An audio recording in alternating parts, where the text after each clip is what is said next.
Hey, ¿te acuerdas de ese programa infantil que emitían en la televisión comunitaria en la región de las Quad Cities, en Estados Unidos, allá por mediados de los 2000? Space Hippert. ¿Te suena? ¿No? Está bien. No importa. Aún así, igual puedes escuchar esta historia sobre algo que ocurrió durante la producción de ese programa.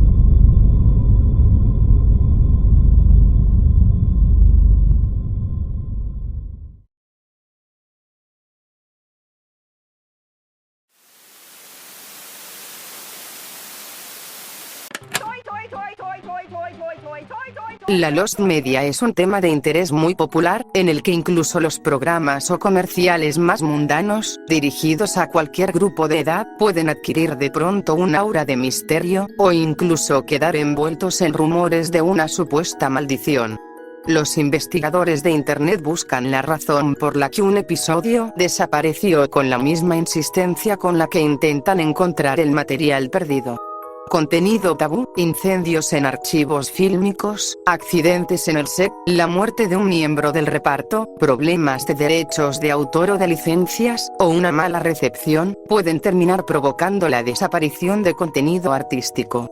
Otras veces, todo se debe a un simple error, como a un archivo maestro extraviado o el borrado accidental de copias de seguridad. Los cazadores de material perdido han logrado verdaderos milagros a lo largo de los años, recuperando copias digitales de cosas que se creían perdidas en los rincones más profundos de Internet, o en la colección personal de viejas cintas VHS de alguien.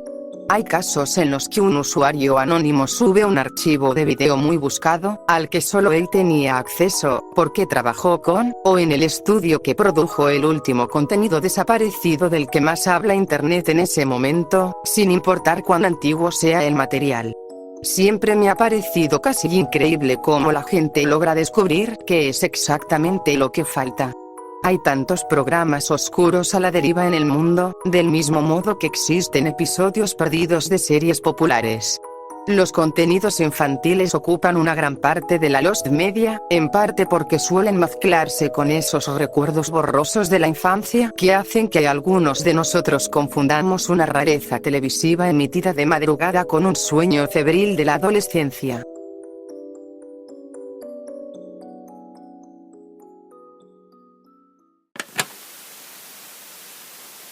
Pero, yo sé de la existencia de un episodio de una serie que no creo que vaya a aparecer jamás, y que no ha sido mencionado en ningún lugar de todas las búsquedas que he hecho en Internet. No quería ser yo quien llamara la atención sobre él, pero esto no merece quedar en el olvido y, a esta altura, creo que me corresponde hacerlo.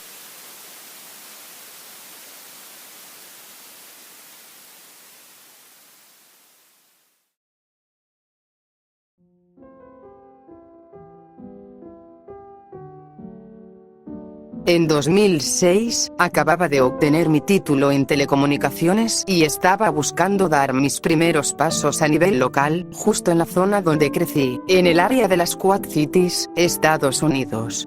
Un viejo amigo de la familia me consiguió un trabajo de verano tras graduarme, mientras empezaba a buscar una carrera. Era algo temporal, pero pagaban. En una región con varias ciudades muy cercanas entre sí, teníamos varios canales de televisión de acceso público para explorar cuando el resto de la oferta por cable no lograba entretenernos.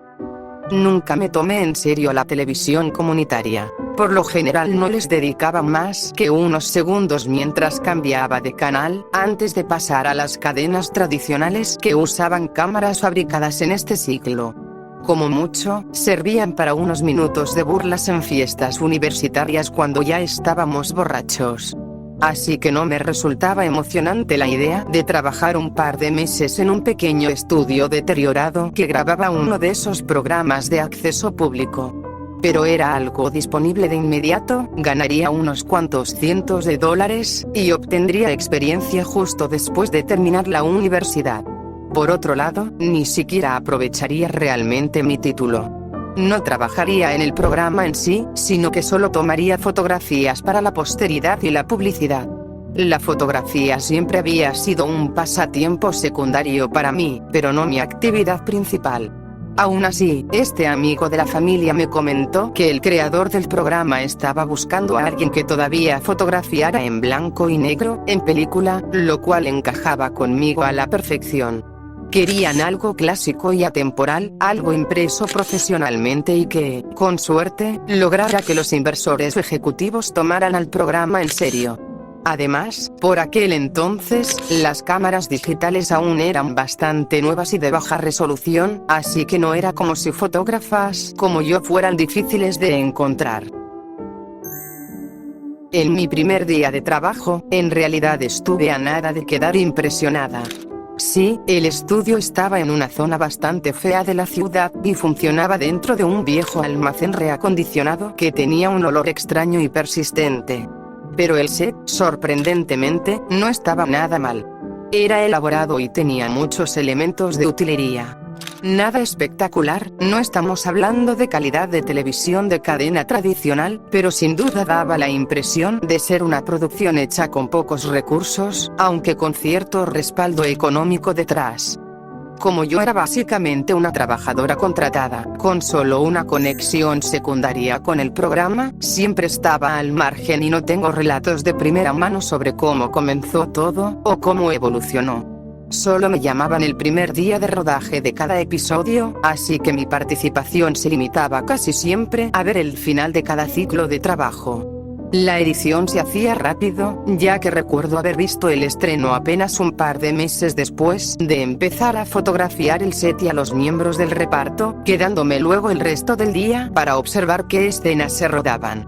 No regresé para ver el cierre completo del rodaje de ningún episodio, pero como el proceso era ágil, en cada una de mis 3 visitas llegué a ver filmarse aproximadamente un tercio de un episodio entero. Aún así, ese breve tiempo allí me dio una buena idea del guión, la trama, y el tono general de la producción. El diseño del set giraba en torno a una especie de búnker subterráneo. Yo llamaría a ese estilo, postapocalíptico limpio chic. Imagino un búnker nuclear de supervivencia hecho de concreto, pero lleno de accesorios y herramientas divertidas, coloridas, y sin mucho sentido, con las que los personajes podían interactuar o que simplemente funcionaban como atractivo visual para el espectador. Lo primero que pensé al verlo fue a que así sería si Pee-wee's Playhouse se hubiera ambientado bajo tierra. Los 5 miembros del elenco ya estaban en el set cuando llegué y empecé a tomarles fotos mientras repasaban las últimas modificaciones del guión.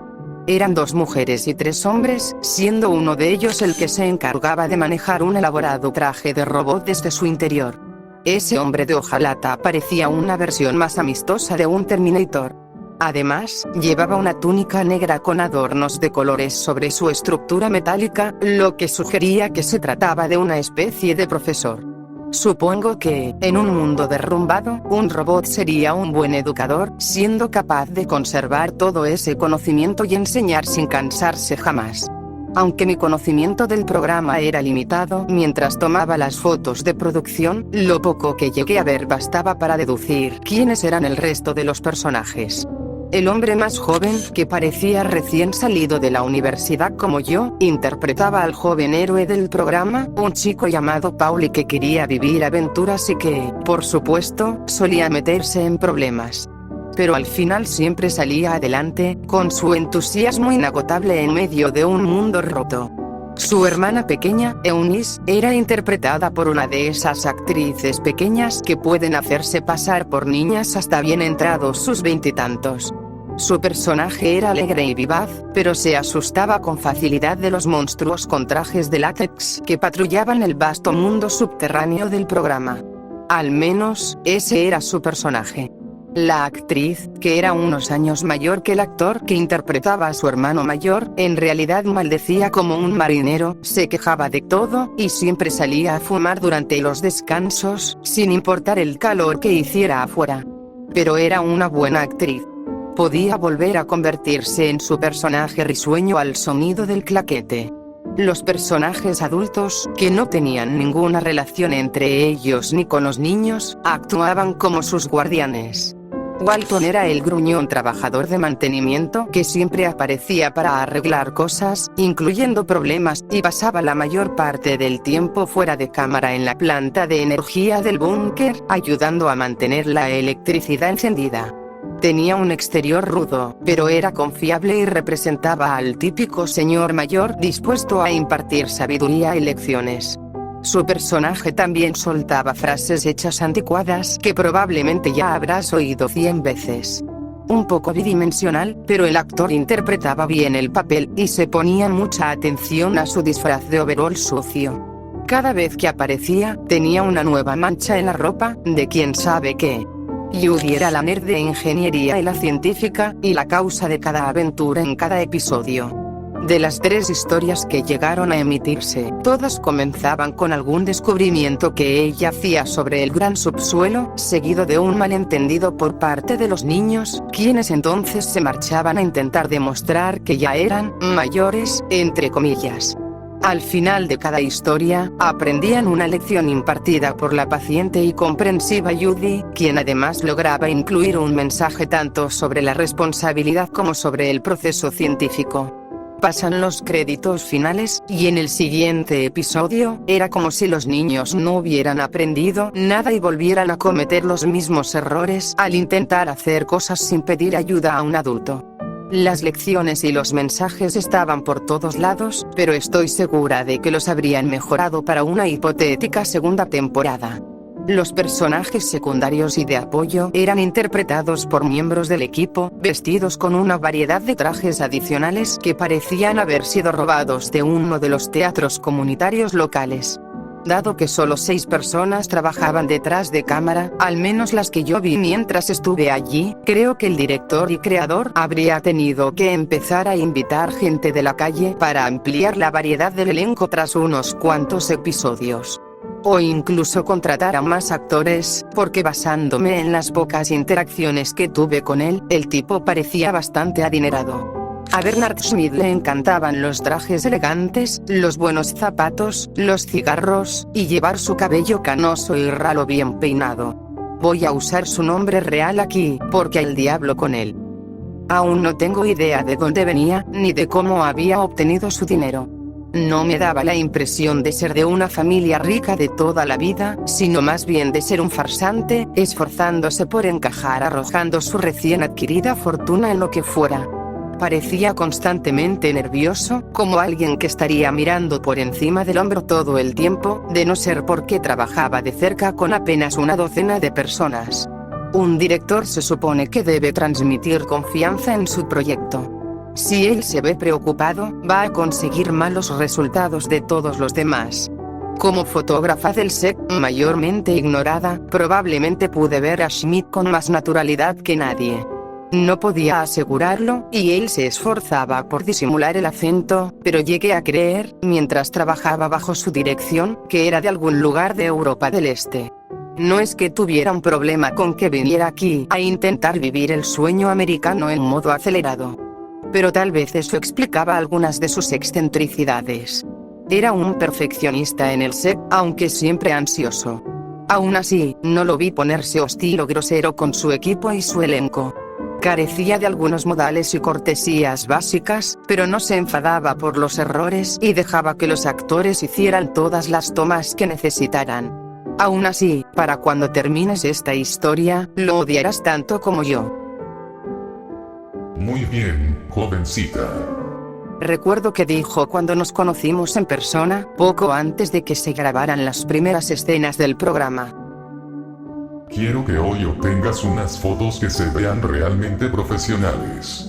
Cuando tengamos 100 episodios y el programa empiece a emitirse en distintos canales, y haya un acuerdo para una película, quiero mostrarles a todos nuestros fans cómo hemos comenzado.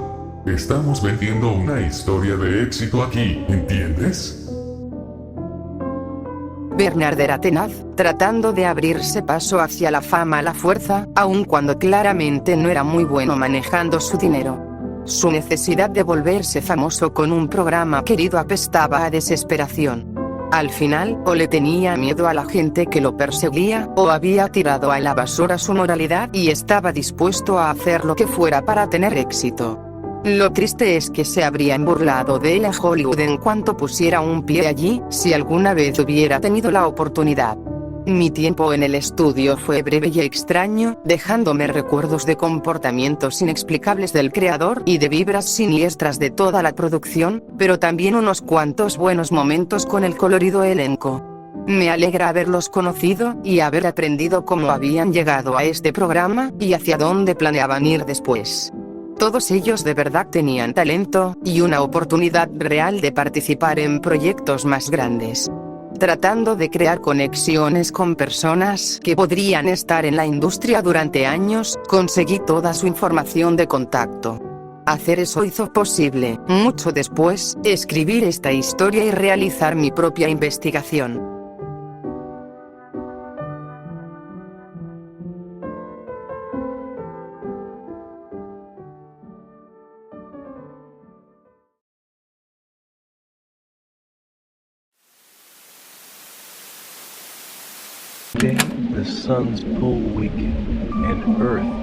Spaceship Earth se estrenó en octubre de 2006, justo cuando los programas más populares entraban en sus temporadas de otoño. Como era de acceso público, casi no tuvo publicidad, y era difícil incluso obtener una respuesta clara sobre su horario, ya que lo movían constantemente antes de su primera emisión. De nuevo, no tener idea de cuándo se emitía un programa puede ser algo habitual en la televisión comunitaria. Terminé recurriendo a ver el canal correcto durante horas después de cenar, solo para asegurarme de no perderme la emisión. Y programé mi videograbadora para grabarlo, en caso de que jamás hubiera repeticiones. En realidad, solo tenía curiosidad por descubrir de qué trataba el programa exactamente. Las escenas que había visto grabar no eran muy ricas en exposición, y no había tenido oportunidad de ver la pantalla de título mientras hacía mi pequeña parte en la producción. Si el primer episodio resultaba malo, no planeaba ver el resto. La premisa de Spaceship Earth seguía bastante de cerca su título poco original, aunque curiosamente resulta algo oscura, considerando el grupo de edad al que supongo que iba dirigida. Algo le ocurre a la gravedad del Sol y la Tierra es expulsada de su órbita. Por fortuna para la humanidad, el cambio llevó tiempo y los científicos se dieron cuenta pronto de lo que estaba ocurriendo, así que pudieron prepararse. Los títulos de apertura, de 30 segundos de duración, eran una animación flash completamente dibujada a mano que parecía hecha por estudiantes universitarios en un fin de semana, y resumían bastante bien la historia de fondo. La Tierra estaba abandonando el sistema solar y se adentraba en el espacio, por lo que la gente construyó una enorme red de ciudades subterráneas conectadas por tren. Con el tiempo, dentro de unos pocos miles de años, la Tierra sería capturada por otra estrella, pero hasta entonces todos tendrían que mantenerse calientes bajo tierra, donde acechan monstruos ancestrales. Los personajes aparecen unos 100 años después, y para entonces la superficie se había convertido en un yermo oscuro, con ciudades congeladas en el tiempo. El sol era apenas un punto tenue en un cielo crepuscular, pero aún así seguía siendo la estrella más brillante. Ya había captado lo que el programa intentaba ser mientras trabajaba allí, pero ver el primer episodio completo lo confirmó. Era uno de esos raros programas dirigidos a preadolescentes y adolescentes jóvenes que tenían un toque oscuro, y que al mismo tiempo eran parcialmente educativos. Una forma de llegar a una audiencia que atravesaba las dificultades de la adolescencia y que quizá ya estaba demasiado cargada de angustia como para aceptar lecciones o consejos de tiernos animales parlantes de dibujos animados, pero que todavía podía aceptar ver a un elenco divertido intentando sacar lo mejor de un mundo frío y utilitario. Demonios, creo que a mí me habría gustado en mis primeros años de secundaria. Los personajes eran un guiño a los días, ya pasados, de los héroes alegres de los dibujos animados de los sábados por la mañana, solo que ahora estaban arrojados en un mundo sombrío donde la supervivencia se había vuelto una lucha y los lujos eran cosa del pasado. En el segundo episodio, incluso se aventuraban a la superficie helada para encontrar una vieja herramienta de la Tierra que los antepasados de su ciudad habían olvidado bajar, todo para poder arreglar una lavadora. Esas escenas se filmaron en una ubicación completamente distinta, que yo no había tenido oportunidad de ver. El vapor de la respiración de los actores era visible y sus temblores parecían genuinos, pero no era como si hubieran podido filmar en exteriores durante el verano para lograr esa autenticidad. O bien el aire acondicionado del almacén podía bajarse muchísimo, o Bernard había conseguido un congelador industrial para esas escenas. En el tercer episodio, los yermos del exterior son visitados nuevamente después de que Eunice tiene una pésima fiesta de cumpleaños y huye a la superficie, dejando a Pauli ir tras ella, lo que culmina el episodio con un reencuentro entre lágrimas y una lección sobre el temperamento. Mucho tiempo después de haber visto los 3 episodios, empecé a buscar información sobre el programa en internet de vez en cuando. Hasta donde sé, las repeticiones sí se emitieron durante alrededor de un año. Pero nunca fue adquirido por ninguna cadena ni canal de cable. Lo cual me pareció una lástima, porque más allá de cómo el señor Schmidt hubiera conseguido su dinero, estaba claro que sentía una verdadera pasión por el proyecto y que el elenco parecía disfrutarlo, al menos por lo que yo vi. Realmente podría haber llegado a algo. Aparte de algún pensamiento ocasional sobre si habría existido otro lote de episodios que se grabó pero nunca salió al aire, dejé de pensar en el programa y el tiempo siguió su curso. Sus apariciones en televisión terminaron y, aunque durante un tiempo hubo una pequeña base de fans alrededor de Spaceship Earp, ninguno de los sitios web dedicados a él parece seguir existiendo. Como casi todos los programas de acceso público, se desvaneció en la oscuridad, incluso a pesar de contar con un presupuesto mayor al habitual. Y entonces algo ocurrió en 2020. Me había mudado a California, había conseguido una carrera como productora de películas independientes de las que probablemente nunca oíste hablar, había encontrado un novio amoroso, y estaba esperando un hijo.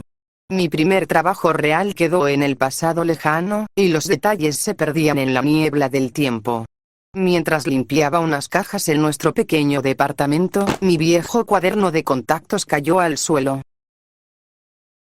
Mi primer pensamiento fue: qué pintoresco, garabatos con los datos de las pocas docenas de personas que conocía en aquel entonces.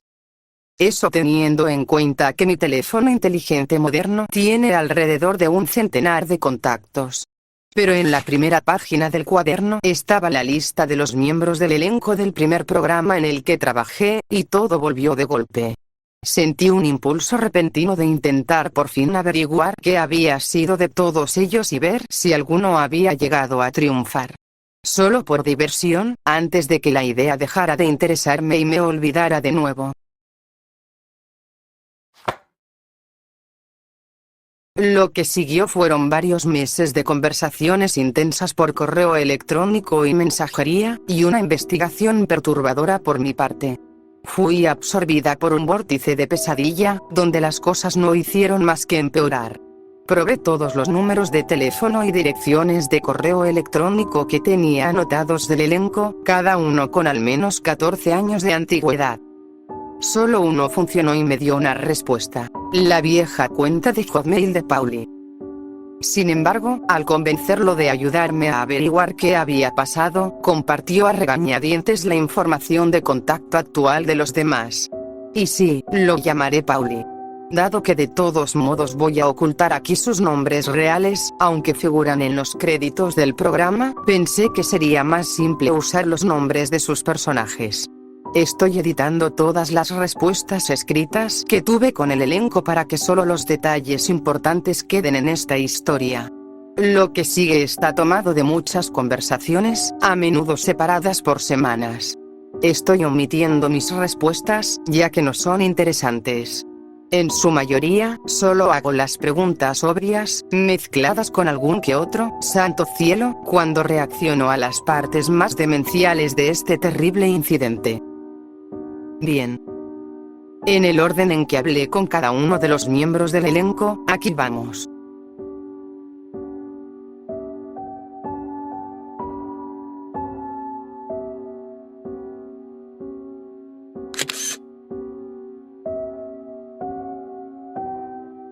Sí, ahora te recuerdo. La fotógrafa. Eras joven, y todavía tenías estrellas en los ojos en aquel entonces. Si no recuerdo mal, creo que nunca te quedaste a ver cómo se filmaba la segunda mitad de cada episodio. En fin, me alegra saber que estás bien. Parece que estás encontrando algo de éxito allá en Hollywood. Pero, siendo honesto, yo no seguiría por este camino. Por favor, no te preocupes por lo que pasó en Spaceship Earth. Sé que cualquier persona normal solo va a sentir más curiosidad cuando alguien le dice estas cosas. Lo entiendo, pero de verdad te recomiendo no investigar nada y seguir con tu vida. Después de varios correos insistiéndole por detalles, él responde esto. Supuse que no ibas a soltar esto tan fácilmente. Está bien, de acuerdo. Te diré lo que sé, pero no es mucho. Estuve bastante aislado del resto en todo este asunto. No vi todo lo que ellos vieron, gracias a Dios. Pero me lo han contado, y seguimos en contacto. Algo así como un grupo de apoyo en línea muy exclusivo. Yo me salvé de lo peor, pero tan solo saber lo que les pasó a los demás hace que me cueste dormir por las noches, incluso todos estos años después. Tú no lo viste, pero Schmidt era un bastardo enfermo. No sé si siempre fue así, o si toda su vida tuvo el potencial para serlo. Ese programa se suponía que iba a ser la plataforma de lanzamiento de mi carrera, pero después de aquello lo dejé todo y cambié mi rumbo por completo. Ahora toco black metal en una banda independiente aquí en Seattle. ¿Quién lo hubiera imaginado, no? El pequeño Pauli, el gran explorador del mundo helado. Siempre con una sonrisa en su cara sonrosada, incluso cuando se estaba congelando. Creció para destrozar una guitarra y cortarse los dedos con las cuerdas de acero. Tendría sentido si supieras por lo que pasé, incluso si no fue lo peor. Para ser justo, el primer episodio fue bastante divertido de hacer. Tuve mi primer enamoramiento post-secundaria con Eunice, y Walton era como el abuelo que nunca llegué a conocer. El tipo era paciente y amable, lleno de sabiduría de vida. No debería haber sido obligado a ver las cosas que vio. El set era genial, en parte porque lo construimos nosotros mismos. Schmidt tenía un carpintero para las estructuras y un pintor para los fondos, pero nadie a cargo de la utilería, así que hicimos gran parte de ese búnker con nuestras propias manos. Lo llenamos de juguetes viejos, y pintamos electrodomésticos rotos con aerosol para darles ese aspecto postapocalíptico, sucio y oxidado. Pero cada vez que tú, una externa, y lo más cercano que teníamos a alguien de relaciones públicas, te ibas después del primer día, Schmidt cambiaba. Se enfurecía con facilidad y empezaba a apurarnos. De repente quería que las tomas salieran en una sola pasada y no toleraba ninguna improvisación, pero no porque estuviera comprometido con el guión. Simplemente odiaba perder tiempo. Fue un cambio de actitud fuerte, aunque no se volvió realmente grave hasta que empezamos a grabar el segundo episodio. Para el tercero, ya directamente era un tirano. No tenemos idea de dónde sacó su dinero, pero estamos seguros de que estaba en deuda con un tercero por culpa de eso. Arrastró deudas peligrosas a la producción, todo por su venganza contra otras productoras que, según él, lo habían perjudicado y humillado, riéndose de sus ideas porque era un don nadie con un acento raro y sin experiencia. Imagínate a un Tommy Wiseau ligeramente más talentoso, pero sin ningún encanto. Para mí, lo peor fue cuando estábamos filmando las últimas escenas del tercer episodio. Bernie estuvo particularmente irritable esos últimos días, sobre todo mientras nos estábamos congelando el trasero con las escenas de la superficie. Hombre, odiaba ese lugar. Me hizo sentir alivio saber que no tendría que volver ahí una vez que todo se viniera abajo. Estábamos tiritando, más preocupados por conservar el calor corporal que por decir bien nuestras líneas, o poner las caras de sorpresa perfectas para el gran momento en el que encuentro a Eunice construyendo un muñeco de nieve, y él gritándonos. Quiero decir, al menos pude abrazarla. Eso estuvo bien. Pero no tenía nada de ganas de filmar el episodio 4, que Bernie decía que haríamos el fin de semana siguiente, en un horario especial, entre comillas. Prefiero no entrar en eso. Espera, ¿nunca viste el congelador? Oh. Vaya. Tiene sentido que no quisiera que se tomaran fotos de producción ahí dentro. No podía dejar que se supiera dónde estábamos filmando, ni lo que les estaba haciendo pasar a sus actores en nombre de la autenticidad. Ni siquiera quiso esperar al invierno y hacer las escenas de superficie al atardecer o algo así. Habría hecho más calor afuera que dentro de esa caja de hielo en la que nos metió. Bastardo. Supongo que tampoco sabías lo del estudio, entre comillas, en sí. Siempre lo llamas almacén, pero en realidad era una planta empacadora de carne que alquiló de alguna manera. Eso explica el olor en el aire, y también por qué había un congelador gigante, ¿no?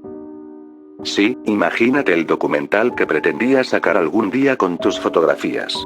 Aquí está el elenco original en los primeros días de Spaceship Earth, grabado en un matadero. No es la mejor publicidad, ¿verdad? O tal vez sí lo habría sido. ¿Quién sabe? La gente es rara. Ya que sigues preguntando, me estrujé el cerebro e hice lo posible por recordar exactamente por qué estaba tan furioso aquel último día de rodaje. Sé que hacía poco se había enterado de que al programa le habían asignado el horario de las 10 de la noche, un miércoles, varios meses después. Eso no le gustó en absoluto. Ni siquiera estaba agradecido de que el canal fuera a emitirlo. Se quejaba de que nadie lo vería. Pero podría haber sido peor.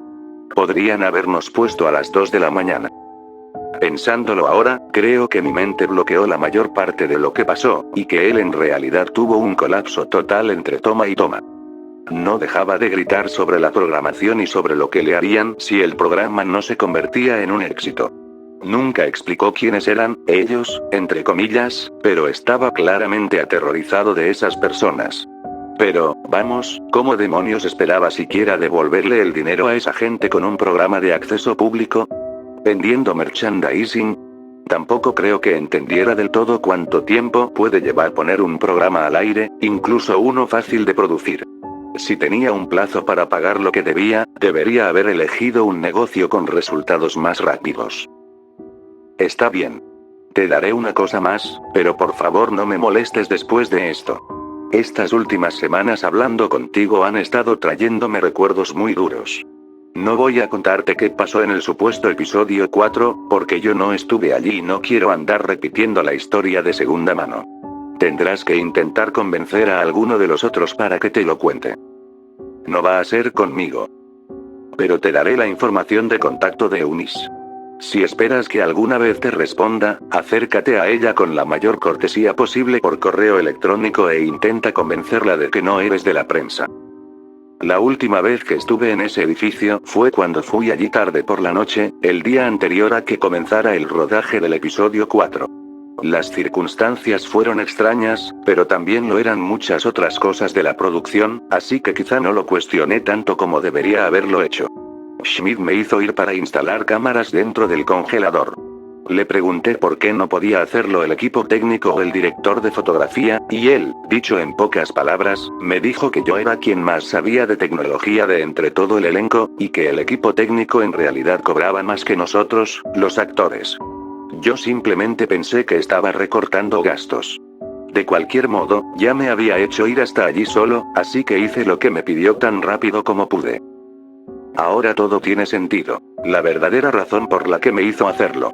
Yo no lo cuestionaría ni de lejos tanto como lo hubiera hecho el equipo técnico. Era menos probable que hablara de ese trabajo extraño y lo difundiera, dando lugar a rumores. Y en ese momento lo racionalicé haciéndome creer que solo estaba haciendo algo en beneficio del elenco, después de todas las quejas que habíamos hecho por el congelador.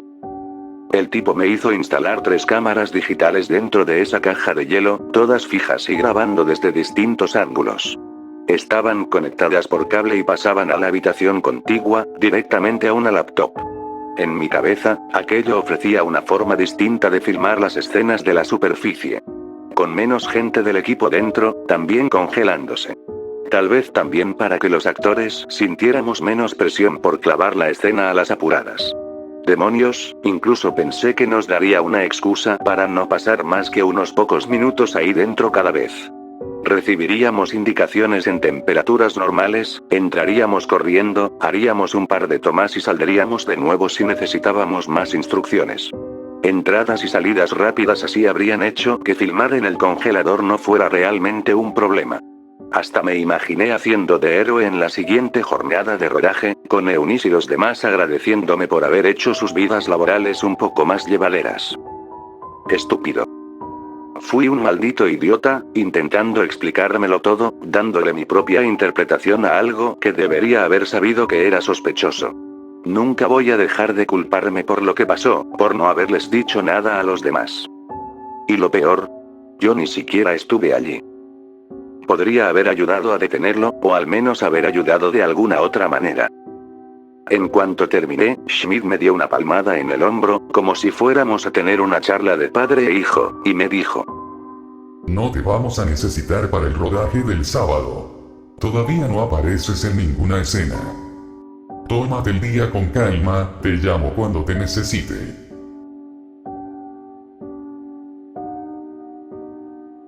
Hasta el día de hoy no estoy seguro de por qué me salvé. Probablemente alguno de los otros lo sepa, pero no me lo dirán. Supongo que no quieren que me sienta más culpable, estoy seguro. Ahora, por favor, no vuelvas a contactarme. Sé que quieres escribir una historia con esto, y quizá intentar conseguirnos algo de justicia, pero ha pasado demasiado tiempo, y dudo que alguien vuelva a encontrar a ese enfermo de mierda.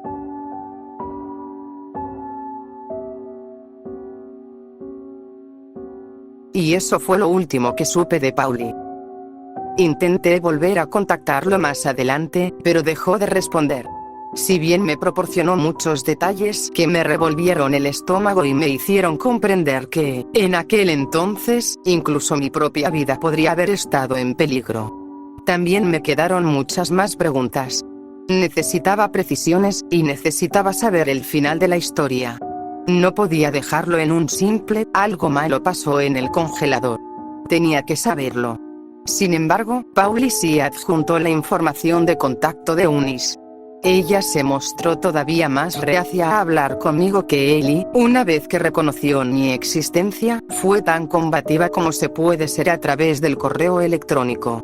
En varios momentos pensé que mi investigación terminaría con ella. Respondía con fragmentos breves, separados por largos periodos de espera, así que no tengo tanto material suyo como de los demás. Aún así, conseguí obtener algo más de información y una idea bastante clara de cuán aterrador y traumático fue el incidente para el elenco.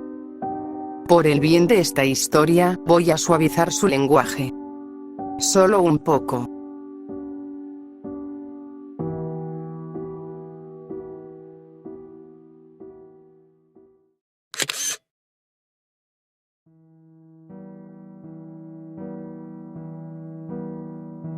¿Qué demonios quieres, mujer? No me importa un carajo que Pauli te haya dado mi dirección de correo electrónico solo porque pasaste un par de veces a hacer tus porquerías de fotos por esa planta de carne. No somos amigas y, por lo que sé, simplemente viste aquí una oportunidad para conseguir un contrato para un libro. O tal vez una recreación de mierda y barata al estilo de esas películas de Lifetime. Lo que ese imbécil nos hizo fue real. Nosotros somos personas reales. Toma tu periodismo de investigación y lárgate de aquí. Está bien. Lo siento. Más o menos. Puede que haya malinterpretado tus intenciones en los correos anteriores. Es difícil transmitir emociones por texto, ¿no? Me enojo con facilidad. Desencadenada, creo que le dicen ahora a los chicos. Pero, para que lo sepas, con solo mencionar el 2006, ya me estás obligando a revolver cosas traumáticas y muy oscuras. ¿Por qué debería contarle más a una desconocida como tú que lo que le cuento a mi terapeuta? Entré y salí de rehabilitación 3 veces desde entonces, y si me mandas a una cuarta, te lo haré pagar. Dame una semana más para poder ordenar mis pensamientos. Pasan 2 semanas. Sí, ya sé. Estoy soltando información personal como si no significara nada. Mi cerebro quedó reconfigurado después de lo que pasó. En conversaciones cara a cara también puedo hablar sin parar de lo arruinada que estoy. Soy como un tren de carga sin frenos. Perdí muchos amigos por eso. Mi terapeuta dice que es un mecanismo de defensa, que hablo de ciertas cosas porque así mantengo enterradas y bien cerradas las cosas que no quiero tocar. Maldita sea, ahora mi cuerpo está temblando. Voy a tomar algo y te escribo alrededor de las 3 de la madrugada. Justo antes de dormir es cuando me siento un poco más cómoda, hablando del lado retorcido del mundo, de las mierdas que la gente finge no querer escuchar. Me despierto a la mañana siguiente y veo un correo electrónico enviado a las 4:12 de la madrugada.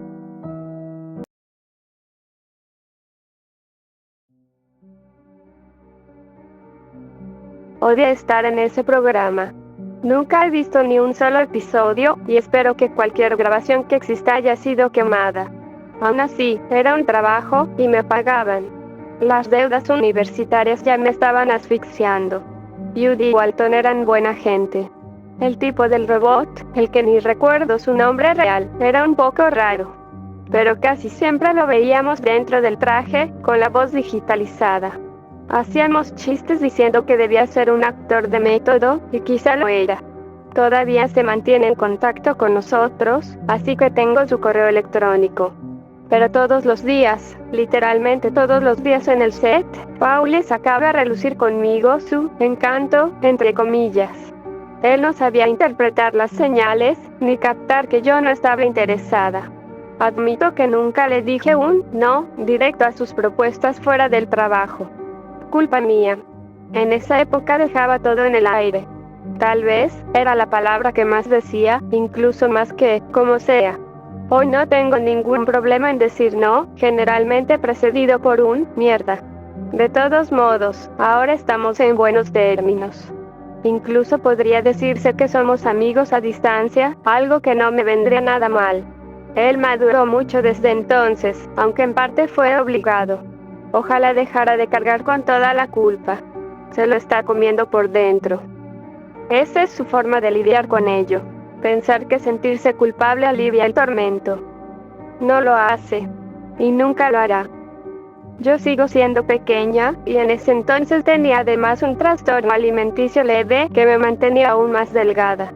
Y ese director de mierda, al que nunca voy a pronunciar ni escribir su nombre, siempre me hacía usar esos vestiditos infantiles tan bonitos, entre comillas, para mis escenas, sin nada en las piernas más que unas medias. Todavía tengo pesadillas con ese congelador. Mis recuerdos de esa noche son borrosos, desordenados, como si los hubiera vivido en tercera persona, como si le hubieran ocurrido a alguien más. Disociación, ya sabes. Así que no esperes demasiado de mí en cuanto a precisión o detalles. Nos hicieron ir a grabar un fin de semana. Sábado a la noche, pero solo 1 hora, nos dijo. Creo que nos dio alguna excusa sobre poner el congelador al máximo cuando la electricidad era más barata. Me hizo pensar, genial, vamos a grabar una escena de una tormenta de nieve. Me dije a mí misma que si esa hora, entre comillas, era un infierno, dejaba el programa. Ni siquiera había firmado un contrato. Podía irme cuando quisiera. Resultó mucho peor de lo que cualquiera de nosotros podría haber imaginado. Nunca nos hizo firmar un contrato porque no le importaba su elenco. Éramos descartables en su búsqueda del arte, entre comillas. Tal vez a Pauli lo apreciaba lo suficiente como para dejarlo afuera, pero nunca sabré qué pasaba por su cabeza. Y tampoco querría jugar ahí. Ojalá esté ardiendo en el infierno, donde sea que esté. Como dije, todo mi recuerdo es una mancha confusa y borrosa. Estaba en modo supervivencia, y mi mente se apagó para intentar protegerme de lo que estaba ocurriendo. No puedo darte detalles concretos. Y aun si pudiera, no creo estar lista para revivir esa noche y ponerla por escrito. Con todo lo que te vengo diciendo, seguro imaginas que estaba realizando algún ritual maligno en ese congelador, intentando invocar a un demonio o algo así. Pero fue mucho más simple. Y mucho más humano. Nos turnaban para lastimarnos. Gravemente. No recuerdo la razón, si es que había alguna, ni cómo elegía a quién le tocaba después.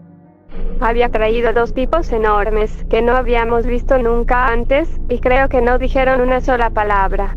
Incluso nuestro director parecía tenerles miedo. Ellos eran los que hacían todo el daño. Él no quería ensuciarse las manos, supongo. ¿Quieres saber qué fue lo más retorcido de todo? 2 de nuestros torturadores llevaban puestos los trajes de monstruo del programa todo el tiempo. El frío no hizo más que empeorar el dolor. De por sí ya es bastante malo quedar cubierto de moretones y romperse algunas costillas en un día cálido y soleado, pero cuando la piel está helada y entumecida, todo el dolor se intensifica. El ardor dura mucho más, y es como si el cuerpo ni siquiera pudiera empezar el proceso de curación. Tampoco puedo recordar qué fue lo que le pasó a mi dedo meñique izquierdo, ni en qué momento lo perdí. Pero puedo ver que definitivamente ya no está mientras escribo esto. Supongo que bloqueé esa parte. Espero que solo eso haya sido lo peor que me tocó a mí. Y hablando de esperanza, espero que hayan sido esos 2 matones lunáticos los que alcanzaran al brillante creador del programa y lo mandaran al infierno por incumplir las exigencias de quien quiera que fuera el enfermo de mierda que lo estaba financiando. Me haría aún más feliz saber si algo horrible les pasó a esos 2 matones justo después. Pero Dios sabe que el sistema kármico es una farsa. Los tipos malos se salen con la suya todo el tiempo.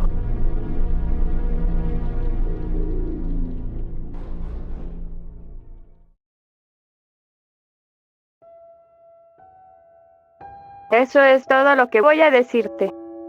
De todos modos, es prácticamente todo lo que puedo decir. Me has aguantado durante estas últimas semanas, y agradezco tus palabras amables y de apoyo, aunque no lo haya expresado hasta ahora. Así que, voy a darte el correo de Walton. Pero intenta ser todavía más respetuosa y paciente con él. Su perspectiva de todo esto está confusa, distorsionada. Esa noche rompió a un buen y amable hombre mayor. Una razón más para no perdonar jamás a las personas que nos sometieron al terror por el bien de un estúpido programa infantil. Walton entró a ese congelador siendo un tipo sano y hablador, y salió de ahí con cicatrices mentales, y necesitando cuidados permanentes. Buena suerte con tu historia. Adiós.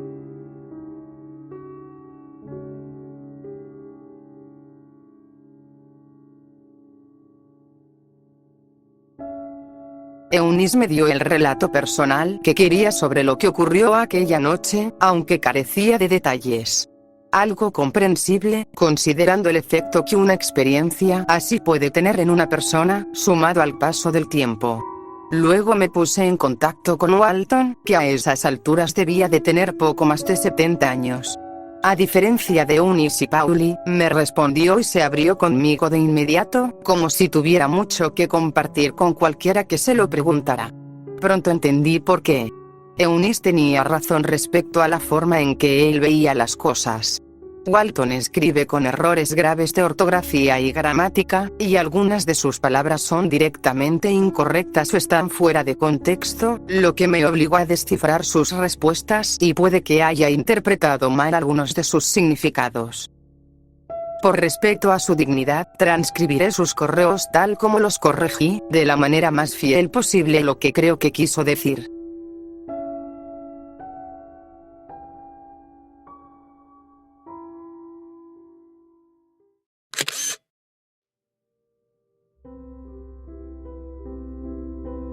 Hola, amiga. Es muy lindo poder hablar con alguien más de aquel bonito programa en el que trabajé. Éramos muy poquitos. Ojalá pudiera encontrar al equipo técnico y hablar también con ellos. Siempre me gustó recordar los viejos tiempos. Así que tú sacaste las fotografías. ¿Llegaron a revelarse alguna vez? Seguro que son hermosas. Me encantaría verlas, aunque solo sea para ayudarme a recordar.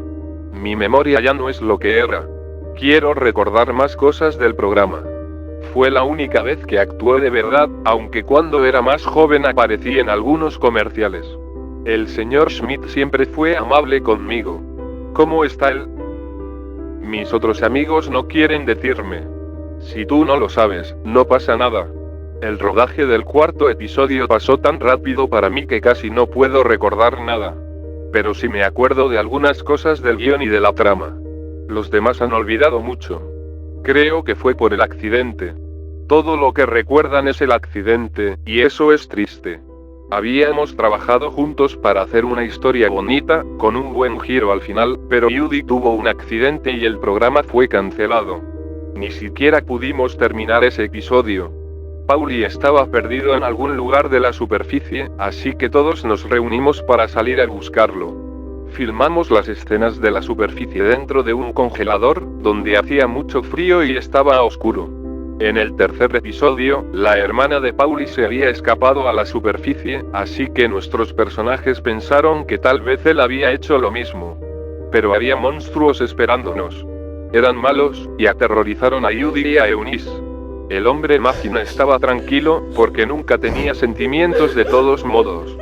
Yo traté de ser valiente por Judy y por Eunice, pero entonces los monstruos empezaron a hacerme daño. Eso no estaba en el guión, así que fue una sorpresa y no supe cómo reaccionar. Judy y Eunice les gritaban a los monstruos que dejaran de golpearme, pero a mí no me importaba, siempre y cuando no lastimaran a las chicas.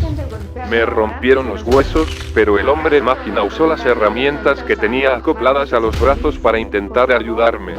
No sé por qué nos estaban lastimando de verdad. Tal vez el director quería hacer una escena aterradora, donde sintiéramos dolor y terror reales.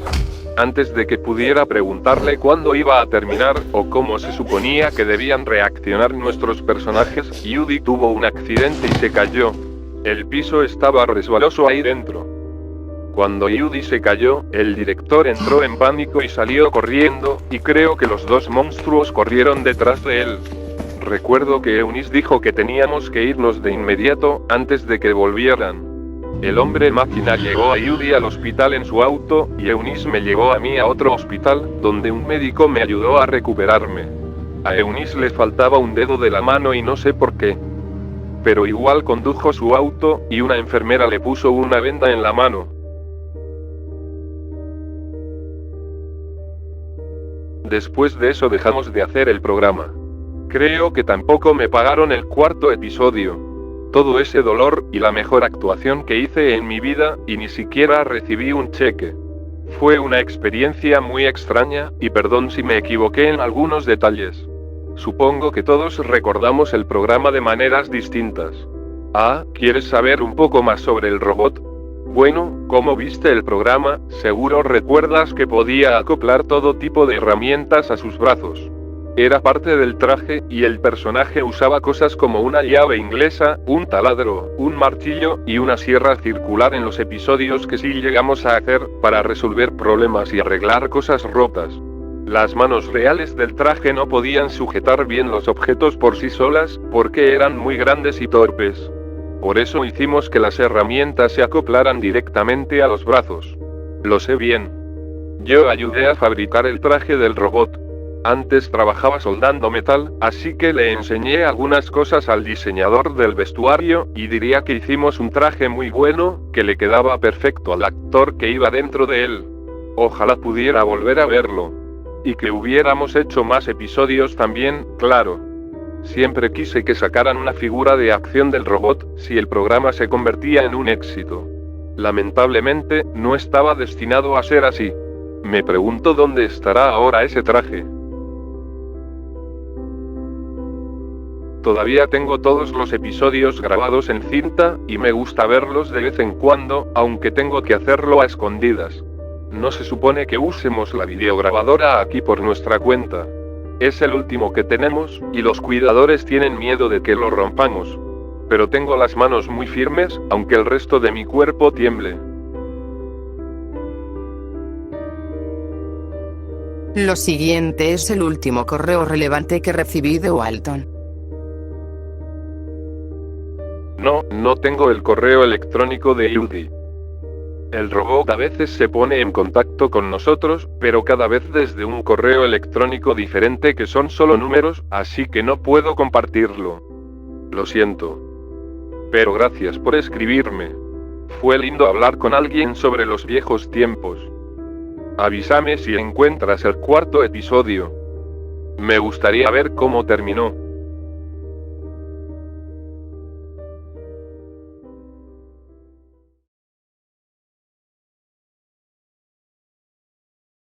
Mis correos con Walton no cesaron del todo, al igual que con Paul y Eunice.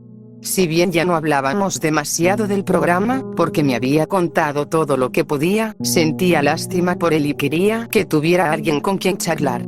De algún modo, había logrado conservar un sentido del humor y cierta calidez pese a lo que vivió. Su mente debía de haber bloqueado o olvidado la mayor parte del terror de aquella noche. Por desgracia, eso también lo convertía en una fuente poco fiable. Aún así, fue él quien me hizo dirigir la atención hacia el personaje del robot. Era cierto que los brazos del traje podían sostener todo tipo de accesorios, cualquiera de los cuales podía funcionar también como un instrumento de tortura. No pude evitar preguntarme si el actor que iba dentro del traje estaba involucrado de algún modo, o al menos si no tenía ningún problema con que se torturara a alguien dentro de un congelador.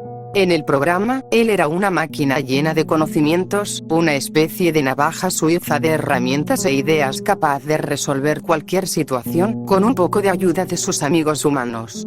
El personaje era conocido simplemente como el robot, y así figura también su nombre en los créditos. Pero, al no existir una página de IMDb para el programa, no era fácil rastrear a los actores para ver en qué otros proyectos habían participado. Buscar en Google el nombre del hombre dentro del traje no arrojó ninguna red social, pero sí encontré algunos datos básicos en fuentes periodísticas y militares. Era un soldado dado de baja de Iowa que había servido en Afganistán, y debía de tener unos 35 años cuando se rodó el programa. Pero sin información de contacto suya, ni de Judy, mi búsqueda no tenía hacia dónde avanzar. Él solo se comunicaba con los demás cuando así lo quería, y al parecer Judy había abandonado Internet por completo, algo que supuse hizo para preservar su salud mental. Mi única esperanza de contactar al actor del robot dependía de que alguno del elenco le hablara de mí en respuesta a uno de sus correos enviados desde direcciones temporales, y de que luego él decidiera escribirme por voluntad propia. Era una posibilidad remota, y acepté que mi investigación probablemente había llegado a su fin. Paulie no había estado allí aquella noche, y tanto Eunice como Walton habían sufrido tanto que ya no podían darme un relato claro y coherente. Pasaron los meses, y poco a poco mi interés volvió a apagarse.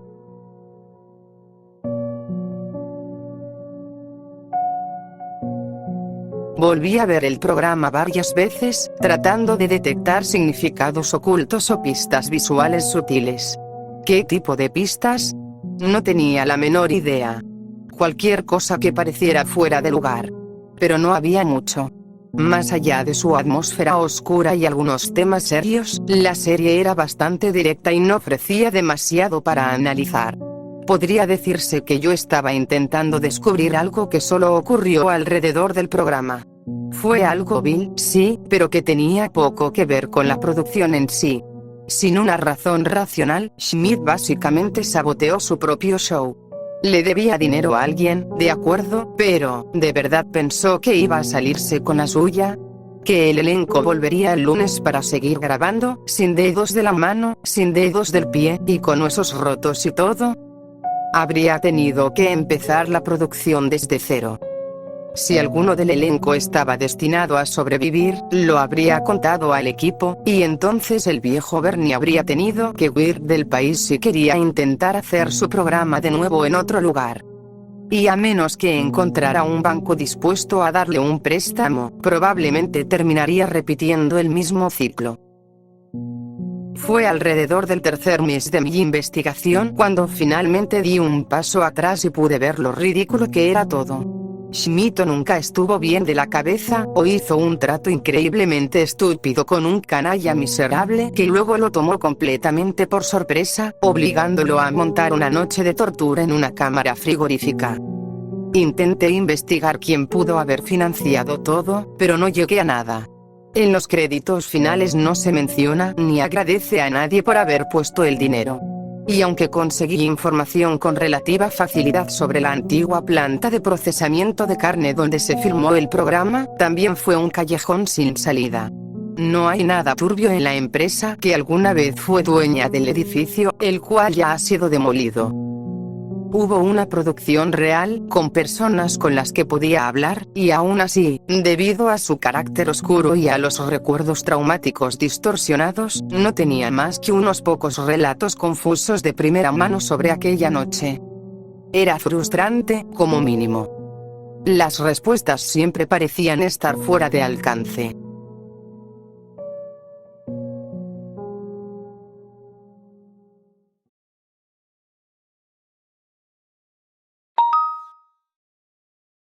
Entonces, a mediados de 2021, justo cuando estaba a punto de rendirme y seguir adelante con mi vida, el actor que interpretaba al robot me escribió de la nada. Solo intercambiamos unos pocos mensajes, pero fue él quien aportó el mayor nivel de detalle hasta ese momento sobre lo ocurrido, porque su memoria no estaba nublada. Creo que habría estado mejor sin conocer esta perspectiva y esta versión de la verdad, pero siento la obligación de incluir su testimonio.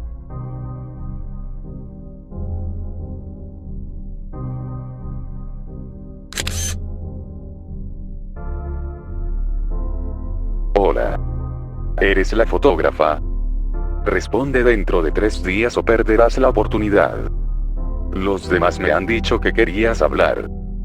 No puedo decir con certeza cuándo volveré a contactarte. Ya casi no me pongo en contacto con ellos.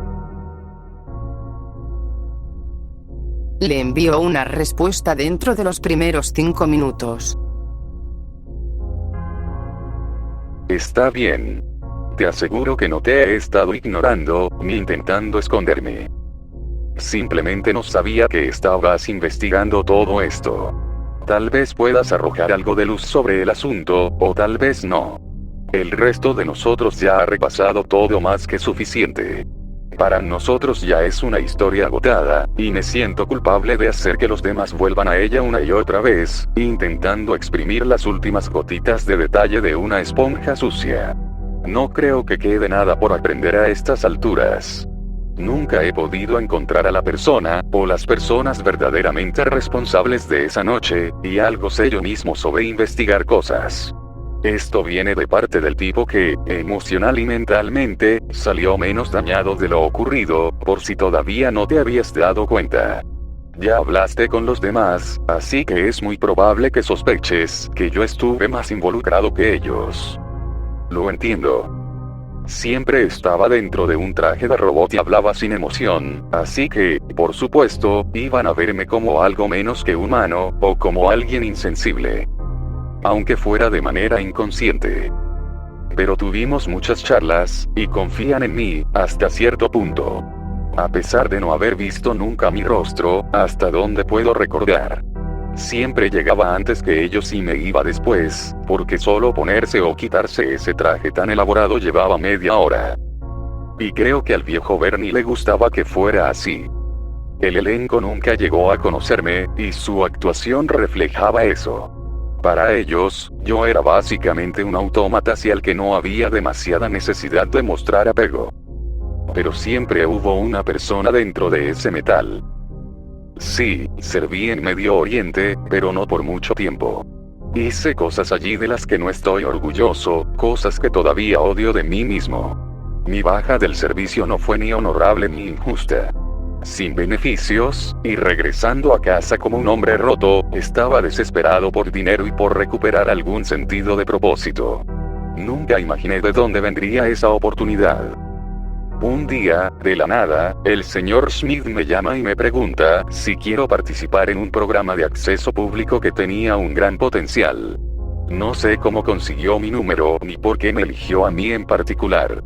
Al principio pensé que era una broma o una estafa. Pero se presenta como alguien legítimo, y continúo en la llamada.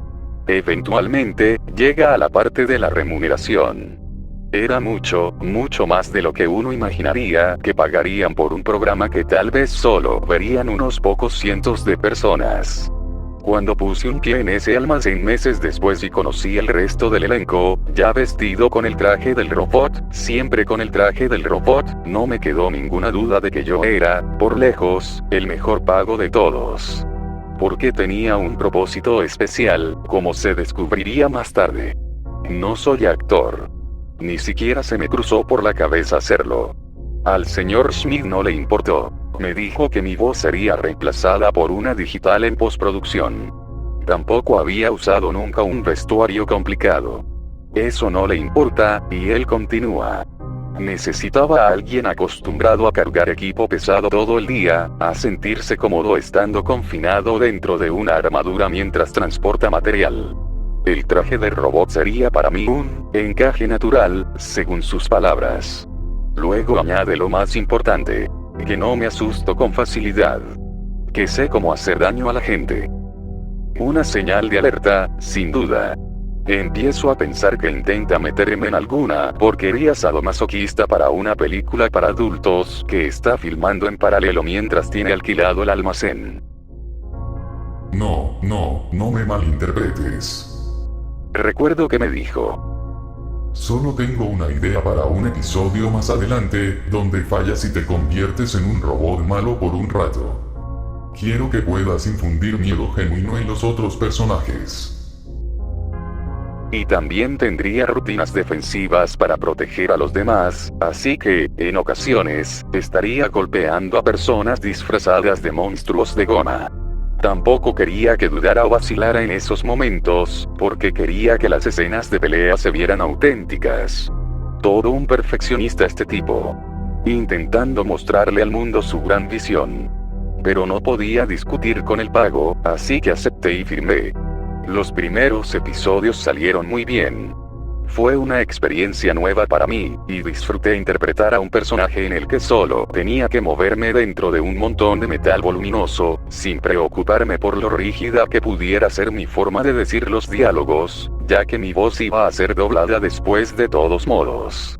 La mayoría de las veces ni siquiera me daba instrucciones. Yo recitaba mis líneas de diálogo, me movía donde correspondía, y usaba las herramientas eléctricas que se acoplaban al traje cuando era necesario. En ese entonces pensé que simplemente no necesitaba mucha dirección. Todos estos años después, entiendo por qué. O yo lo intimidaba, o no quería provocarme ni ponerse en mi contra antes de lo que estaba por venir. Ya conoces el resto, así que voy a adelantarme hasta esa noche.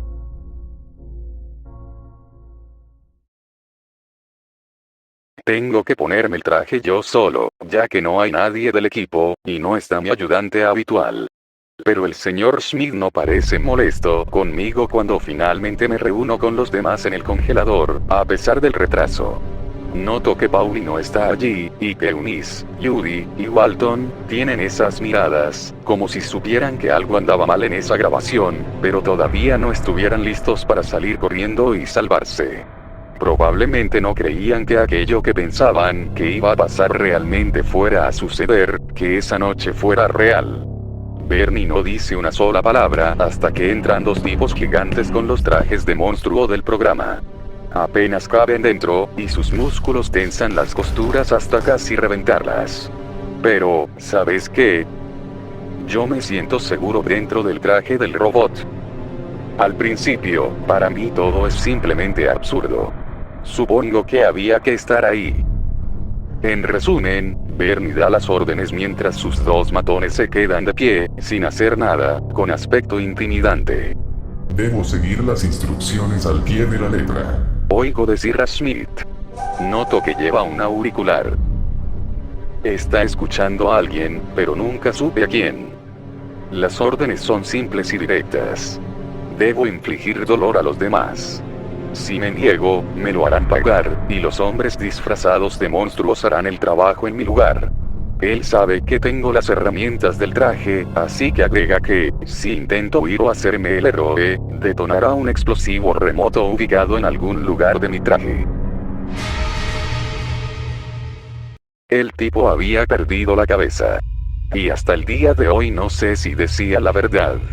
Fui demasiado cobarde como para resistirme o buscar una carga de C4, o lo que fuera que supuestamente había escondido en un traje del que no podía salir con facilidad. Lo más probable es que estuviera mintiendo, pero yo le creí. La mierda dura apenas 20 minutos, aunque se sintieran como una eternidad.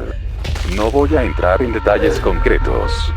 Lo recuerdo todo, pero es mi decisión no contarte exactamente qué pasó. Quiero decir, espero que no seas de esas personas que necesitan saber todo lo que ocurre dentro de una maldita cámara de tortura. Hay gritos, llanto, insultos, una mezcla pesada de emociones, y al mismo tiempo el elenco intenta consolarse y ayudarse entre sí. Me niego varias veces y veo como los monstruos los golpean incluso con más brutalidad de la que yo usaría, y las viejas cizallas que uno de ellos empuña son lentas y dolorosas. Así que termino obligándome a hacer cosas, en la medida de lo posible, solo porque sé que puedo moderar un poco la fuerza de mis golpes. Por horrible que sea lastimar a las chicas, hacerlo con Walton es todavía peor. Siempre fue tan amable, y no tenía idea de lo que estaba pasando. Minuto a minuto veo como su humanidad se va apagando hasta que se cierra por completo. Es después de que yo, y perdón por escribir esto, le arranco uno de los dedos del pie cuando las órdenes de seguir haciéndole daño se detienen de repente.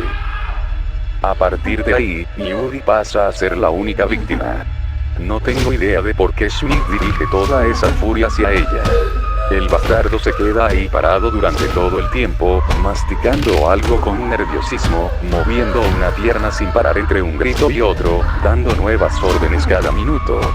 Y entonces todo encaja para mí, como si mi subconsciente hubiera estado armando las piezas, mientras yo cometía todas esas atrocidades contra personas a las que ya consideraba amigos.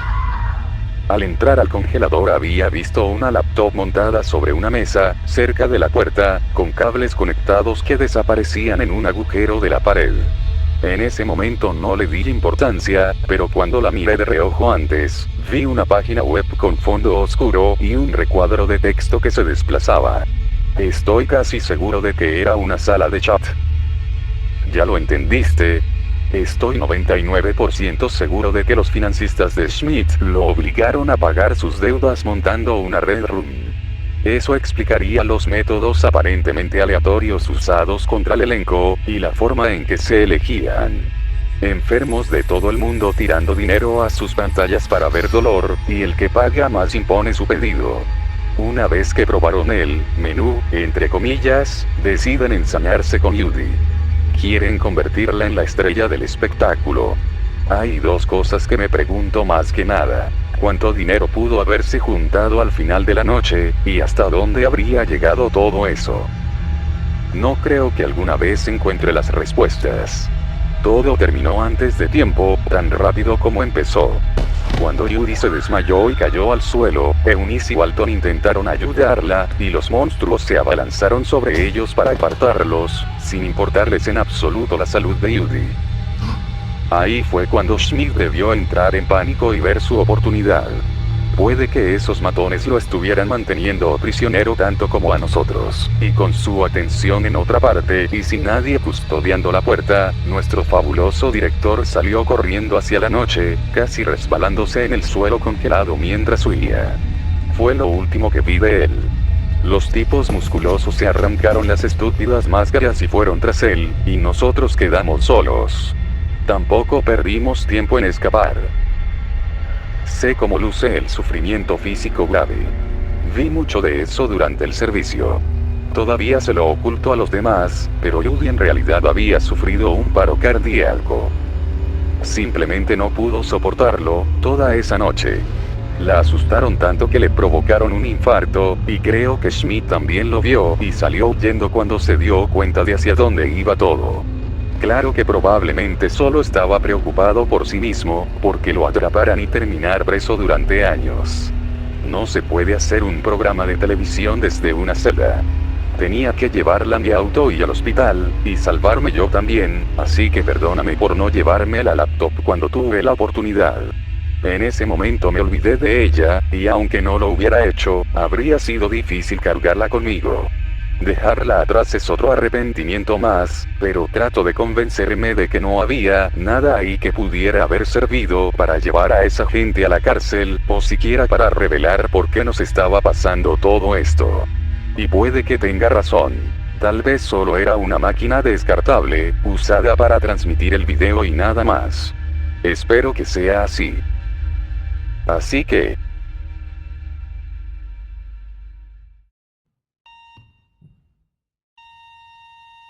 A pesar de mis mejores esfuerzos, Yudi no sobrevivió. Su corazón simplemente no lo soportó. Y, pensándolo ahora, creo que en los descansos ya la había visto tomar pastillas alguna vez, así que puede que estuviera medicada por alguna condición preexistente. No es que los médicos me lo fueran a decir, ni que importara. El hecho es que la asustaron hasta matarla. Hoy seguiría viva si no fuera por lo que ese pedazo de mierda nos hizo pasar.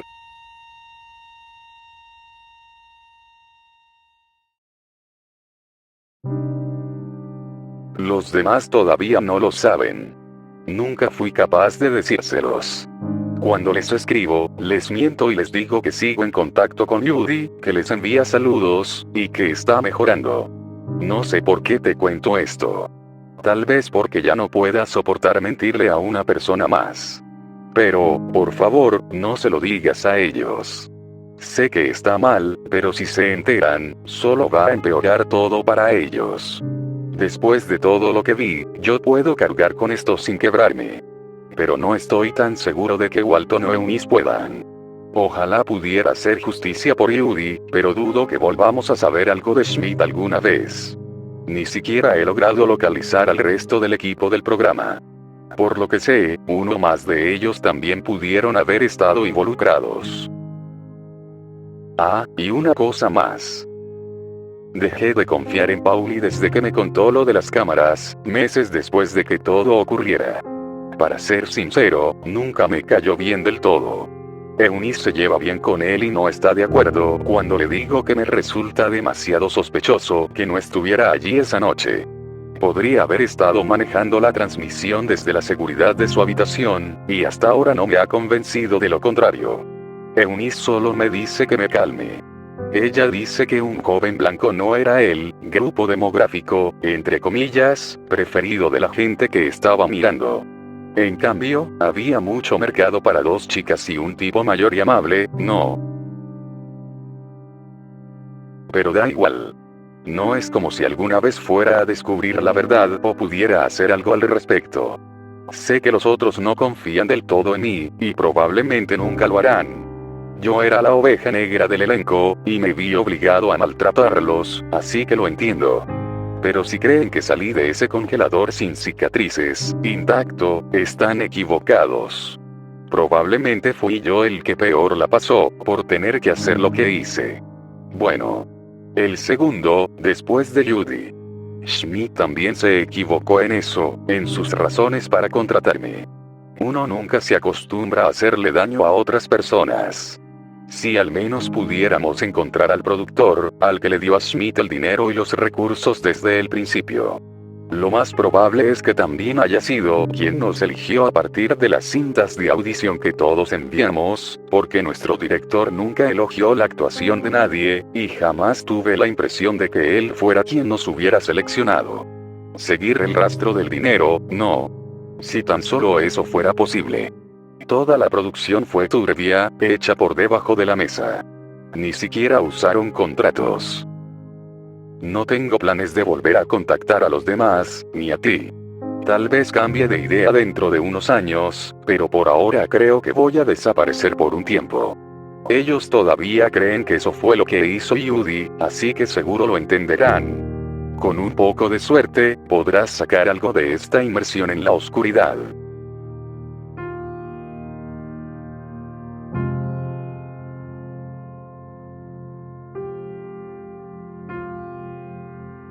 Después de las respuestas del robot, me tomé un largo descanso de todo esto.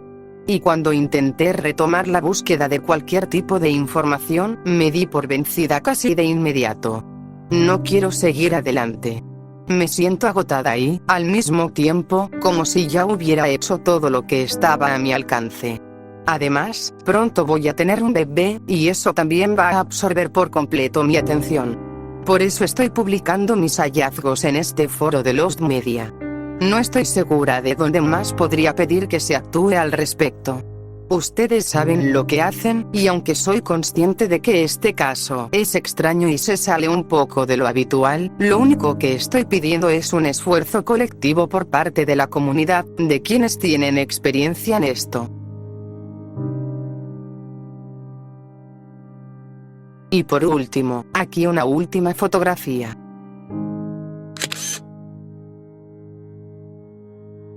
Un verdadero bastardo.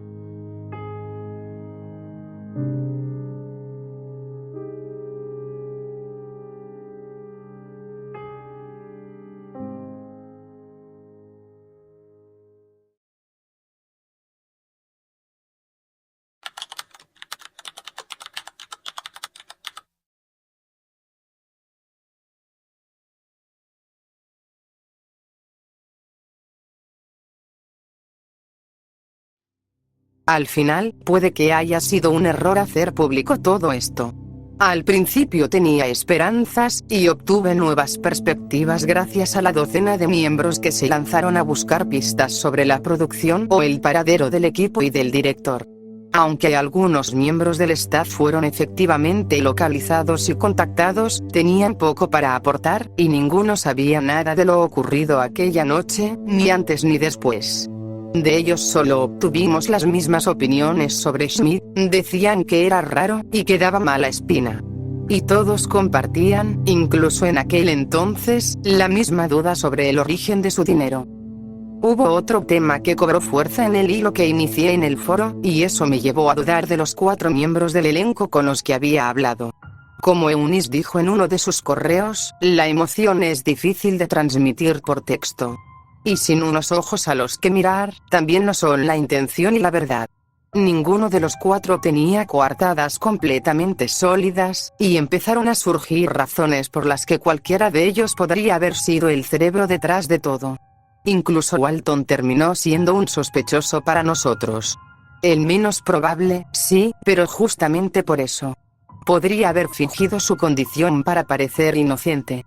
Se hicieron búsquedas para intentar averiguar en qué institución de cuidados podría estar alojado, pero no obtuvimos resultados.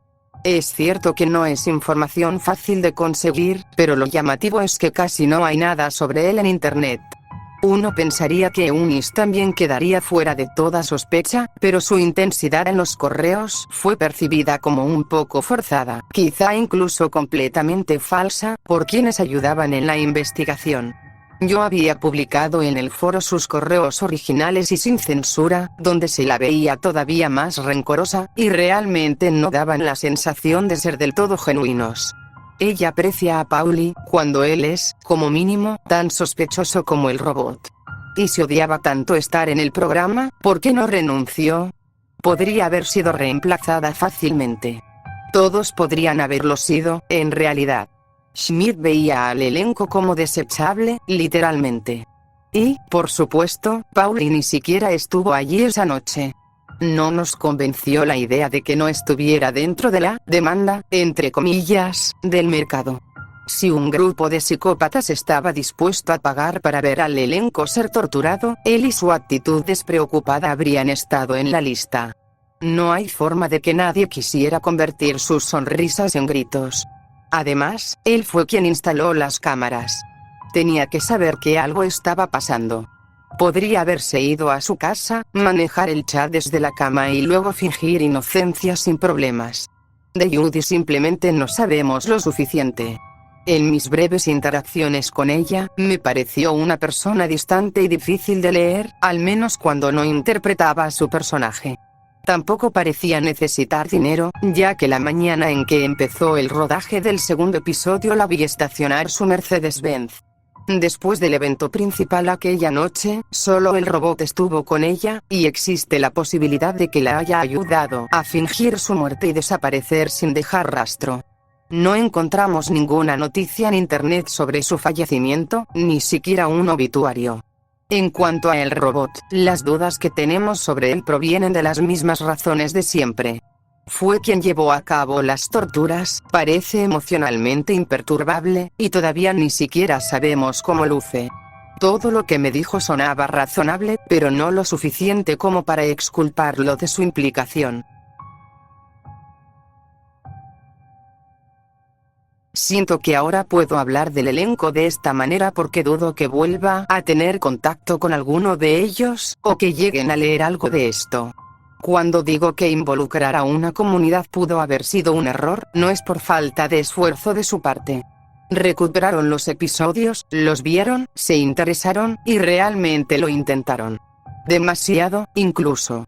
A pesar de mis deseos, rastrearon correos alternativos de Paul y Eunice, y yo cometí un error en mis publicaciones que también reveló el de Walton. Como resultado, los tres recibieron demasiadas preguntas y fueron prácticamente acosados. En cuestión de días dejaron de responderle a todo el mundo y desaparecieron también de internet. El hilo se descontroló, y mi participación en la investigación terminó ahí. Me culpo por eso. Eventualmente, cerca de unos 8 meses, dejé de revisar el foro por completo, cuando cada respuesta no era más que especulación y pistas falsas. Ahora mismo estamos a finales de 2022. La historia volvió a instalarse en mi cabeza hace poco, así que decidí echarle un vistazo al hilo, solo para ver en qué había terminado todo.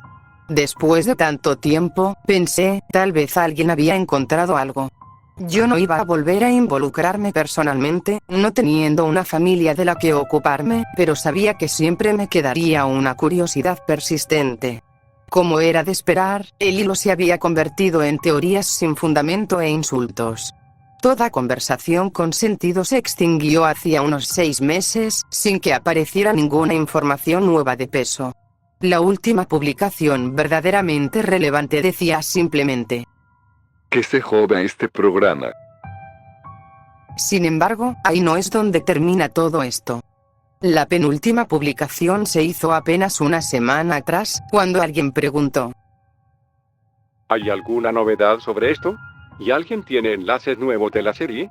Quería volver a verla, pero las fuentes siguen siendo eliminadas por alguna razón.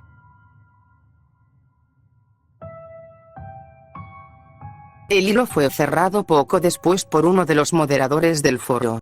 Ese moderador llevaba muchos años participando en la comunidad, desde mucho antes de que yo publicara la historia por primera vez. Aún así, nunca había intervenido en el hilo que creé. Hasta el día en que decidió cerrarlo. Este fue su mensaje.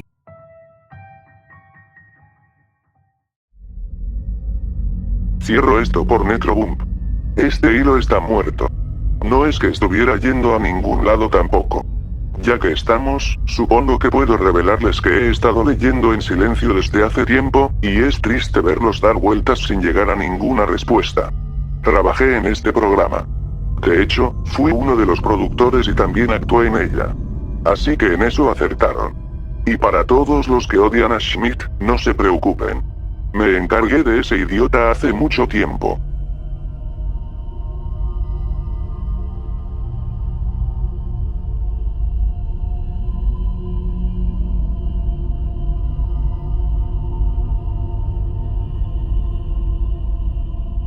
No sé bien qué pensar de esta afirmación, sobre todo viniendo de alguien del propio equipo del foro. Me puse en contacto con un administrador, pero jamás recibí respuesta. Tal vez estén investigando y prefieran mantenerse en silencio.